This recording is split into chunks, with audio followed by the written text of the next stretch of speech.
यहाँ मुझे भी नहीं लगता अच्छा कहना, मुझे तो उनकी शक्ल नूरानी माशाल्लाह लग रही थी। लेकिन 4 दफ़ा कुरान शरीफ ख़त्म कर चुके हैं, कह रहे हैं कि मैं इतनी नॉलेज गेन कर रहा हूँ, मैं किताबें बहुत पढ़ रहे हैं और वो और किताबें डिस्कस कर रहे तो वो और। लेकिन मैम ये तजाद क्यों है वकला में भी, पीटीआई के वकला के अंदर कुछ कह रहे हैं कि उनकी तबीयत बड़ी ख़राब है, आप कह रही हैं कि बिल्कुल ठीक है, तो ये तजाद क्यों है आप लोगों के दरमियान? कोई तजाद नहीं है। एक सेकेंड, पता है क्या फ़र्क है?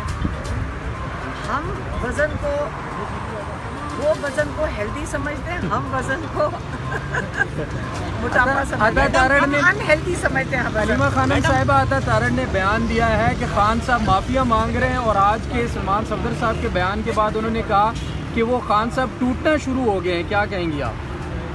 देखिए, ये जो हाइब्रिड वॉरफेयर है ना, आप इसके बारे में ज़रा पढ़ लें। ये बेचारे तब से ये हाइब्रिड वॉरफेयर चला रहे हैं, आज कमज़ोर हो गए, आज आप मैं कह रही हूँ फिट और आप कह रहे हैं कमज़ोर। हाँ, ये लगे हुए हैं ना आप सारे। ब्लड प्रेशर तो उन्होंने कहा गुस्सा चढ़ गया, आपने उसको क्या कहा? Blood pressure.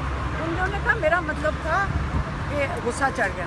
और आप ये जो बात कर रहे हैं ना कि लोग क्या कहना चाह रहे हैं, टूट रहे हैं, आप यकीन करें जिस इंसान को वॉक चलने ना दिया जाए, जो हर कैदी जेल में, आप जाकर पूछें अडयाला जेल में हर कैदी को इजाज़त है, और ये इंटरनेशनल लॉ के मुताबिक हर एक को वर्जिश की इजाज़त है, आपको पता है ना?